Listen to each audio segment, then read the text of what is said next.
নমস্কাৰ প্ৰিয় অভিনন্দনসকল। যেতিয়া আপোনাৰ ঘৰত আলহী আহে আপুনি নিশ্চয় যথেষ্ট আপ্যায়ন কৰে, কিন্তু তাৰ মাজতে আপুনি সোধা কিছুমান প্ৰশ্নই তেওঁলোকক ব্যতিব্যস্ত কৰি তোলে আৰু সেইবোৰ তেওঁলোকে ভাল নাপায়। গতিকে আহক জানি লওঁ আলহী আহিলে কোনবোৰ কথাত আমি গুৰুত্ব দিব লাগে। বলক ভিডিঅ'টো আমি আৰম্ভ কৰোঁ।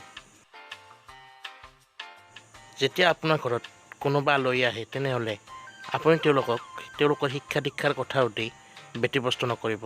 বিশেষকৈ তেওঁলোকে কি পৰীক্ষাত কি নম্বৰ পাৰে এইবিলাক নুসুধিব। এইবোৰ সুধিলে বহুতে অস্বস্তি অনুভৱ কৰে। আলহী ঘৰলৈ আহিলে তেওঁলোকক কেতিয়াও জাতি গোত্ৰ বা তেওঁলোকৰ কি কাজ এইবিলাক লৈ প্ৰশ্ন নকৰিব। এইবোৰ প্ৰশ্ন মানুহক ব্যতিব্যস্ত কৰে আৰু অসুবিধাত পেলায়। কেতিয়াও তেওঁৰ আৰ্থিক অৱস্থাৰ কথা সুধিব নালাগে বা আৰ্থিক অৱস্থাৰ কথা কৈ হাঁহি বা ঠাট্টা মস্কৰা আদি কৰিব নালাগে। এইবোৰ কৰিলে মানুহে যথেষ্ট বেয়া পায়। বন্ধুসকল, ভিডিঅ'টো যদি ভাল পায় লাইক কমেণ্ট শ্বেয়াৰ কৰিব আৰু সদায় এনে ধৰণৰ ভিডিঅ' হ'বলৈ আমাৰ চেনেলটো ছাবস্ক্ৰাইব কৰি দিব। ধন্যবাদ।